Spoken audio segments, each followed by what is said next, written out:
Okay, so let's go through an unboxing. It's nothing too special about this really. You just lift up the cover of the box, take this out, and you get this case. And once you open up the case, you get some instructions. Oh, this is the pen tip. So you get the pen tip for the S Pen. In here, you're gonna get the actual pen itself. It does say the Fold edition to it. The main difference is number one is longer, number two is spring loaded. Note 20 Ultra S Pen is not spring loaded, so if you press on it, it's actually hard. Comparing the two pens, the Note 20 Ultra pen is shorter because it does have to sit inside the phone itself. The major downside of this pen is, it's like, what the hell am I gonna put this? Right? And so in comes the case. Let's take a look at the case itself. It's pretty simple. It's just one flap, okay? Nothing too elaborate. Your phone goes in here on the other side. And then on the outside, your S Pen would actually sit, the flat side sits out on the outside. And then you just slip it in. It does sit really well in here, and I do like this quite a bit. It is easy to take out, but not easy enough for you to lose it. In that aspect, I think it's great. Let's talk about some of the downside and also the motivation as to why I want to make this video and share my experience about this case and why I do not recommend it. All right, on to the install. So this is my with the phone closed, it looks great. It's elegant, seems like a really nice, simple solution. It holds the S Pen where it's needed. If you're ever wondering, the S Pen does not work on the front screen at all. So the S Pen will only work on the inside screen. If you're trying to stand the phone up, it's not like this is a stand. So it doesn't really act as a stand or anything like that. It maybe raises it up by like this much. So when you're consuming media, it's like, what am I gonna do with this, right? You can't really stand it up. And it's just super annoying. The other thing is this thing can never sit flat. You can take this whole thing out. If we remove the pen, which is the whole purpose of this case, then now it will sit flat on the table. It won't rock around, right? Pretty obvious. But this stupid flap is still here. It's so annoying, right? So as you're holding this phone, you just kind of deal with this flap all the time.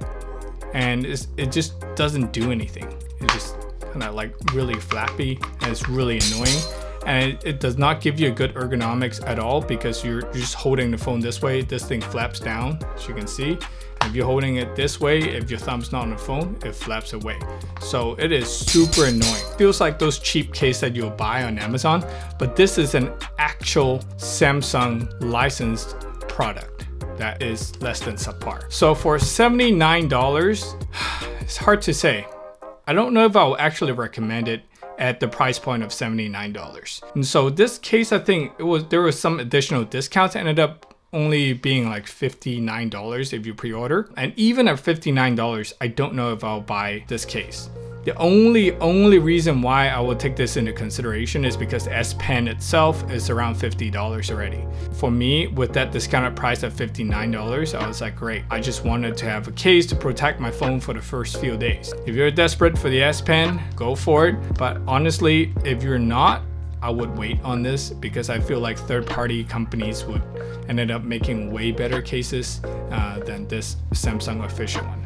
Now, this is a recommended case that I like a lot. So it's a two-piece case that I found on Amazon. It's pretty cheap. It's like 20 bucks right now, and it was like 1 day shipping. Pretty happy with that. It does not come with a kickstand. So this kickstand I actually bought separately. It was like on sale for $5. Ended up being kind of the perfect case. Why I like this case? Number one is simple, right? There's no flaps. There's enough this on the side that protects the screen from scratches, okay? And so does the camera as well. If you take a look at this here, there's enough of a bezel that would protect your camera bump. Buttons are easy to get to. The only thing I don't like is a bit harder plastic, so it's not gonna absorb a shock as well, but overall I think it's great. It opens perfectly.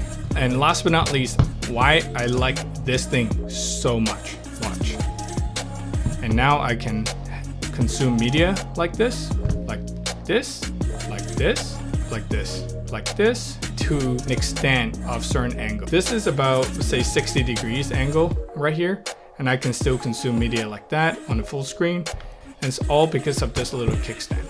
So I made my own perfect case. I love it. Ended up costing me $25 for everything. The only thing I wish it does have is the side protection. It does not have any side protection, so this beautiful gloss black is at risk of getting scratched up or dropped on. So that's the piece that I worry the most about, but hopefully they will come up with a new case. So hopefully you guys find this video helpful. Anyway, thank you so much for watching my first video on this channel.